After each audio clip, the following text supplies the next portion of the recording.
한 해를 시작하면 반드시 마치는 날이 있는 것처럼 우리가 사는 인생도 영원하지 않고 마치는 날이 옵니다.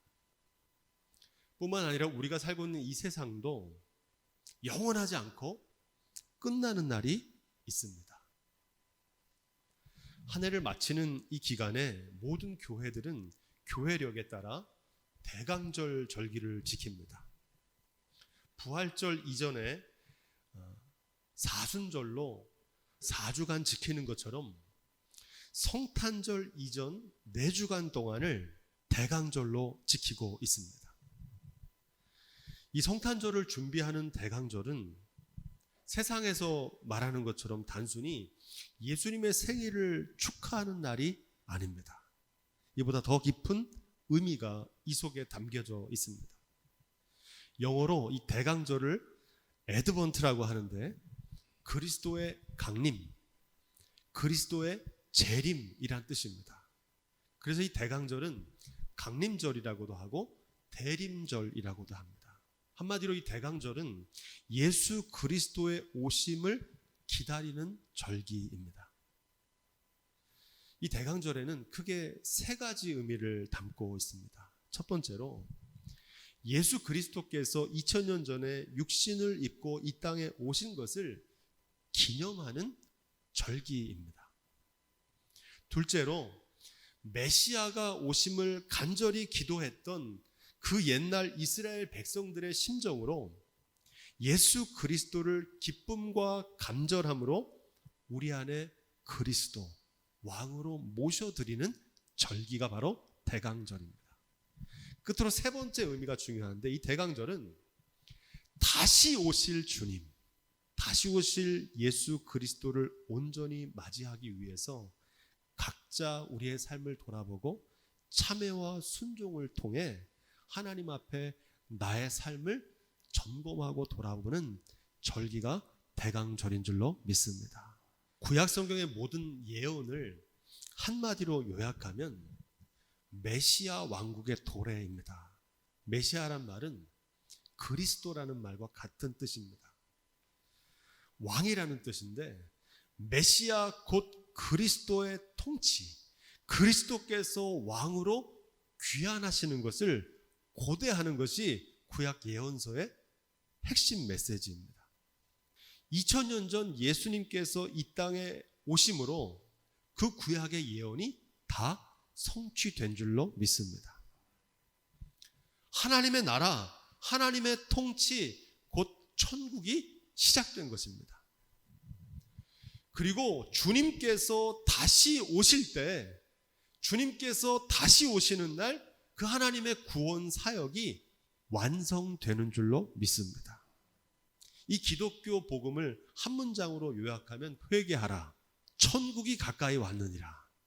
회개하고 하나님의 심판대 앞에 설 때 부끄럽지 않은 천국에 들어가기에 합당한 삶으로 준비되는 삶을 살라는 것이 기독교 복음의 핵심입니다. 우리가 매주 수요일 읽고 있는 이 요한계시록은 예수 그리스도의 다시 오심, 그 다시 오실 때 벌어질 사건을 구체적으로 증거하는 말씀입니다. 이 요한계시록의 결론, 우리가 오늘 읽었던 이 결론의 말씀에 그 요한계시록이 전하는 메시지의 핵심이 있습니다. 계시록 22장 20절, 우리 그런 의미에서 다시 한번 읽어볼까요? 이것들을 증거하신 이가 가라사대 내가 진실로 속히 오리라 하시거늘 아멘 주 예수여 오시옵소서. 여기서 말하는 이것들이라고 하는 건 요한계시록의 앞에서 처음부터 끝까지 증거했던 모든 말씀을 가리킵니다.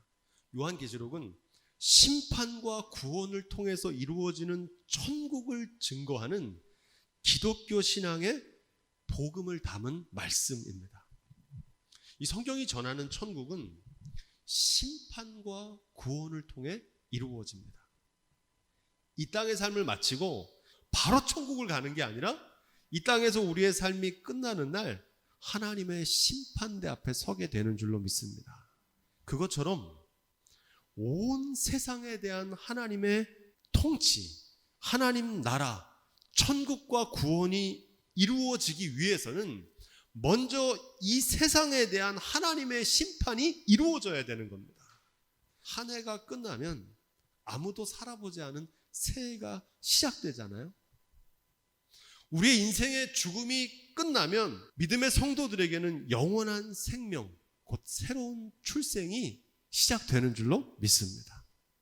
그것처럼 이 세상이 심판으로 끝나는 그날이 끝이 아니고 그 심판을 통해서 새로운 하나님의 세상, 구원의 역사가 나타나게 되는 줄로 믿습니다. 그런 의미에서 요한계시록이 전하는 세상에 대한 하나님의 심판은 하나님의 구원을 완성해가는 과정인 것입니다. 이것을 볼 수 있는 눈이 열려지기를 주님의 이름으로 축복드립니다. 내가 진실로 속히 오리라 하시거늘, 이렇게 말합니다. 속히 오겠다. 이게 요한계시록의 결론 말씀입니다. 회개하라, 천국이 가까이 왔다 그러잖아요. 사도신경에 고백하는 대로 저리로서 산자와 죽은 자를 심판하러 오시리라. 이 속히 오시겠다는 말은 심판하러 오시겠다는 겁니다. 그런데 주님이 속히 오신다고 했는데 언제 오시는지 알 수가 없어요. 그리고 알 필요도 없습니다. 알 수 없는 마지막 날에 초점이 있는 게 아니라 그 마지막 날을 준비하며 살아가는 오늘의 삶에 요한계시록의 핵심이 있는 줄로 믿습니다. 그날이 언제인지가 중요한 게 아니라 그날이 반드시 온다는 것과 그리고 그날이 속히 오리라는 약속을 알고 사는 지혜가 있어야 될 줄로 믿습니다. 요한계시록은 이걸 전하는 거예요. 주님이 다시 오시는 날, 이 세상을 심판하시고 구원하시는 그날을 생각하며 오늘을 살아가는 지혜를 촉구하는 말씀이 요한계시록인 줄로 믿습니다.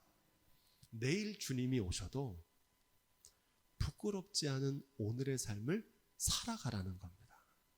이 메시지가 오늘 우리에게 어떤 의미를 주느냐? 시편은 우리의 날수를, 남은 날을 계수하는 지혜를 가지라고 말합니다. 강건하면 70, 80이라도 우리도 예외 없이 그리 오래지 않은 날에 죽음을 맞이하게 될 줄로 믿습니다. 이걸 알고 살라는 겁니다. 그래서 죽을 수밖에 없는 인생들에게 우리의 인생과 우리의 삶이 영원하지 않다는 사실을 자각하며 마지막 날을 생각하며 하나님의 심판대 앞에 설 때 부끄럽지 않은 오늘의 삶을 더 의미 있고 가치 있게 살아가는 삶을 가르쳐주고 있는 줄로 믿습니다.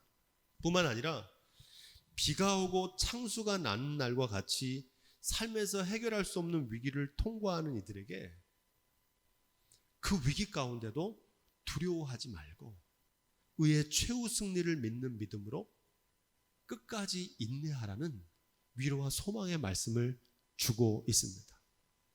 무엇보다 이 세상의 종말, 기후위기와 핵전쟁 등으로 인류의 종말이 코앞에 닥친 시대를 살고 있는 우리들에게 내일 세상이 망해도 부끄럽지 않은 하나님의 자녀로 오늘 하루를 의미 있고 가치 있게 살아가는 지혜를 증거하고 있는 줄로 믿습니다. 이 요한계시록의 메시지는 모든 성경 말씀의 메시지가 그렇듯이 우리의 인생과 이 세상이 영원하지 않다는 진실을 자각하게 합니다. 그 지혜를 말하고 있는 겁니다. 마지막을 생각하며 오늘을 하나님의 자녀로, 하나님의 사명자로, 신실한 청지기로 살아가는 삶을 촉구하고 있는 줄로 믿습니다. 계시록 22장 20절은 이렇게 이어집니다. 따라해 볼까요? 아멘. 주 예수여 오시옵소서. 모든 66권 성경의 마지막 결론입니다. 주님 어서 오시옵소서. 속히 오시겠다고 하시는 주님 앞에 주님 어서 오시옵소서 이렇게 응답하는 겁니다. 주님이 다시 오시고 속히 오시겠다고 하는 이 말씀에 대해서 반응이 두 가지입니다. 주님이 오시길 고대하며 준비했던 이들은 주님 어서 오시옵소서 마라나타 고백하지만 주님이 안 오실 줄 알고 살았던 사람들, 이 땅에서 천년 만년 살 것처럼 생각하며 살았던 사람들은 이와 정반대의 고백을 하게 됩니다. 주님 어서 오시옵소가 아니라 주님 오시지 마옵소서. 예를 들면 일제시대에 조국의 해방과 광복을 기다리던 독립투사들은 어서 이 나라의 광복이 이루어지기를 간절히 소망합니다. 반면에 친일파들은 어떻겠습니까? 일제 세상이 영원하기를 바라거든요. 주님의 나라와 통치가 이루어지기를 기대하는 것도 이와 같습니다. 개인의 죽음의 순간에 믿지 않는 사람들에게는 세상에 믿던 모든 것이 무너지는 날입니다.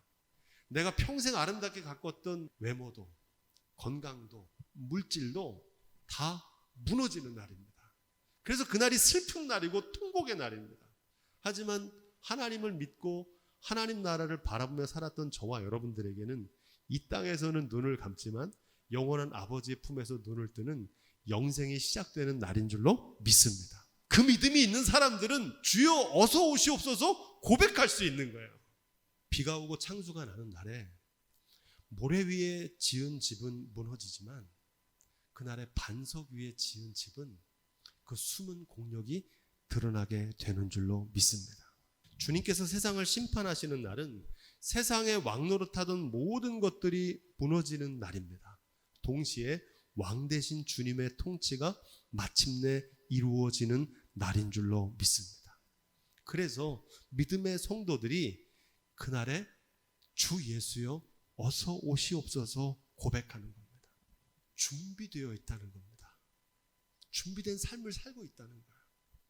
내일 당장 주님이 오셔도 부끄럽지 않은 오늘의 삶을 살고 있다는 고백입니다. 어떤 재앙이 와도 두렵지 않다는 것이고 천년 만년 사는 것이 아님을 알고 늘 깨어 있겠다는 겁니다. 의의 최후 승리를 믿으며 어떠한 고난 가운데도 흔들리지 않고 인내하며 살겠다는 고백입니다. 이 고백이 저와 여러분 가운데 있기를 주님의 이름으로 축복드립니다. 그렇다면 주님의 오심을 기다리는 성도들은 어떻게 살아야 될까요? 진정한 마라나타, 주 예수여 오시옵소서 고백하는 삶의 모습이 어떠해야 되는지 마태복음 28장 19절은 기록합니다. 우리 19절 말씀을 함께 읽어볼까요? 그러므로 너희는 가서 모든 족속으로 제자를 삼아 아버지와 아들과 성령의 이름으로 세례를 주고 땅의 모든 권세를 하나님께로부터 위임받으신 예수님께서 승천하실 때 그 제자들에게 분부하신 최종 명령입니다. 이 마지막 주님이 하신 말씀이에요. 이 말씀은 이 땅에 세워진 모든 교회와 성도들이 주님이 다시 오시는 날까지 감당해야 될 사명입니다. 주님 다시 오시는 날까지 이거 하면서 살라는 겁니다. 세 가지인데요. 첫 번째, 가서 모든 족속으로 제자를 삼으라는 겁니다. 둘째, 아버지와 아들과 성령의 이름으로 세례를 주라는 겁니다. 그리고 세 번째, 우리가 읽진 않았지만 이어지는 20절에 보니까 이렇게 되어 있어요.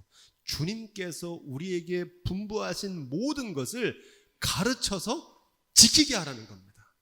이 세 가지를 주님이 오시는 날까지 감당하며 살라는 겁니다. 이 세 가지 명령, 모든 족속으로 제자를 삼는 것, 아버지와 아들과 성령의 이름으로 세례를 주는 것, 그리고 내가 분부한 모든 것을 가르쳐 지키게 하는 것은 세 가지인 것 같지만 사실은 하나입니다. 왜냐하면 제자가 되고 세례를 받는 것은 주님 말씀대로 지키고 사는 삶으로 귀결되기 때문에 그렇습니다. 제자가 된다는 건 말씀대로 사는 거고 세례를 받는다는 건 주님의 말씀대로 지키며 사는 겁니다. 그래서 이것은 셋이 아니라 하나입니다. 한국 교회는 제자를 삼고 세례를 베푸는 이 두 가지 사명에 있어서는 우등생입니다. 세계에서 손꼽을 정도예요. 100년 만에 이렇게 세례를 많이 주고 이렇게 제자를 많이 삼은 교회가 역사상 없습니다. 전 세계의 선교사를 가장 많이 파송하는 교회가 이제 한국교회입니다. 전 세계가 놀랄 만큼 눈부신 양적인 성장을 경험했기 때문입니다. 그런 의미에서 한국교회는 제자 삼고 세례를 베푸는 일에 있어서는 우등생이라는 겁니다. 하지만 주님께서 분부하신 모든 것을 가르치고 그 배운 대로 지키는 사명에 있어서는 턱없이 부족한 낙제생에 가깝습니다. 전도하고 세례 주고 하는 것은 열심히 잘했는데 그 분부하신 명령대로 지키며 사는 일에 있어서는 잘 감당하지 못했다는 겁니다. 그래서 오늘 한국교회를 세계에서 가장 부흥한 교회고 큰 교회인데 이 교회를 뭐라고 평가하냐면 역사상 2000년 교회 역사 속에서 가장 타락한 교회라는 비판을 받고 있습니다. 중세교회보다 더 타락했어요. 맛을 잃은 소금이라고 하는 손가락질을 받고 있는 현실입니다. 지금까지 한국교회는 수많은 제자를 삼고 수많은 세례를 베풀었지만 분부하신 모든 말씀대로 준행하는 데까지는 도달하지 못했던 겁니다. 마치 용두사미 같은 거예요. 머리는 용인데 꼬리는 뱀 같은 겁니다. 청함을 받은 자는 많되 청함을 받은 사람이 많다는 겁니다. 수천 명, 수만 명이에요. 예수 그리스도의 제자가 되겠다고 세례를 받고 나온 사람들이 많다는 겁니다. 택함을 받은 자는 적으니라. 세례를 받고 제자가 되어서 교인이 되었는데 그 말씀대로 분부한 말씀대로 지키고 사는 데 있어서는 그렇게 하지 못했다는 겁니다. 이제 한국교회는 제자 삼고 세례를 주는 성장을 넘어서 주님의 제자다운 삶을 살고 세례받은 자에 합당한 삶을 사는 삶으로 성숙해야 될 줄로 믿습니다. 이것이 주님의 최종 명령을 수행하는 것입니다. 이건 단순히 한국교회에 해당되는 게 아니고 오늘 예배하는 이 한국교회에 속한 저와 여러분들에게도 동일하게 해당되는 말씀인 줄로 믿습니다.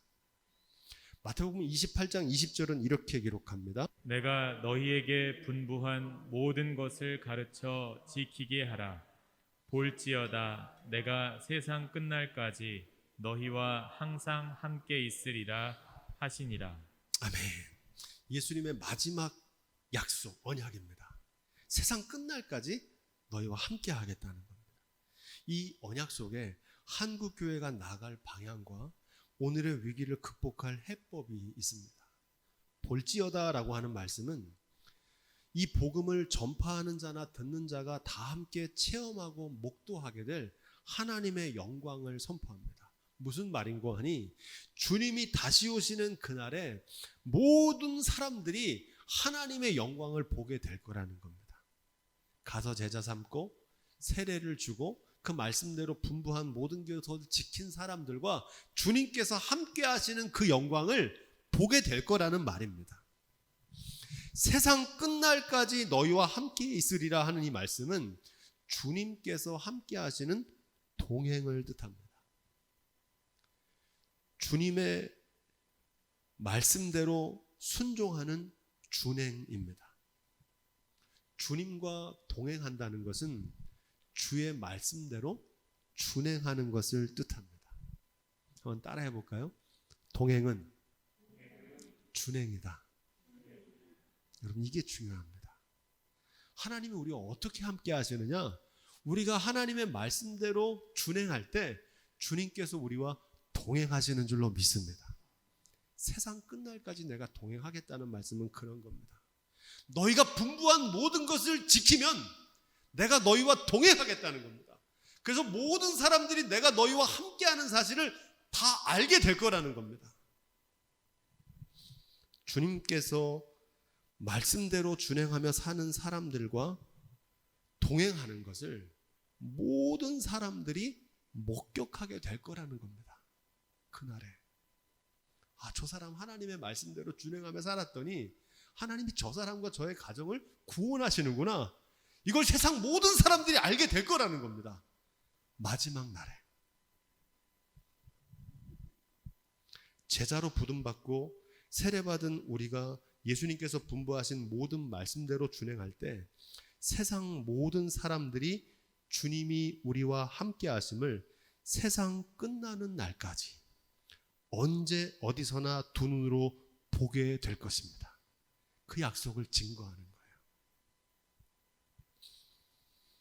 신앙생활의 최고의 경지가 무엇이고 신앙생활의 최종 목표가 뭐냐고 물어본다면 하나님이 우리와 함께 하시는 것이다. 이렇게 말할 수 있습니다. 하나님 우리와 동행하는 거예요. 감리교회 창시자인 존 웨슬리는 이렇게 말했습니다. The best of all, 가장 최고의 것은 is God is with us.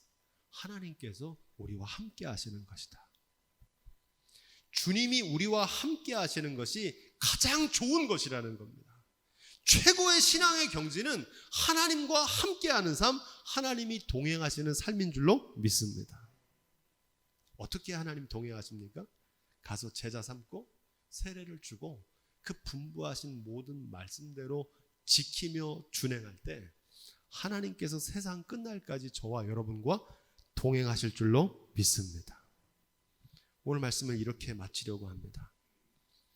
주님이 다시 오시는 날까지 말씀대로 준행함으로 주님과 동행하는 우리의 모습이 되기를 주님으로 축복드립니다. 오늘 저와 여러분은 과연 부름받은 제자로 세례받은 자답게 말씀대로 준행하며 살고 계십니까? 대강절은 이걸 점검하는 절기입니다. 나는 과연 주님이 내일 다시 오셔도 주 예수여 어서 오시옵소서라고 당당하게 고백할 수 있는 준비된 삶을 살고 있느냐는 겁니다. 바라기는 이 대강절 주님 다시 오시는 그날에 주여 어서 오시옵소서 고백할 수 있는 당당한 믿음의 삶으로 세워지는 복된 절기가 다 되시기를 주님의 축복드립니다.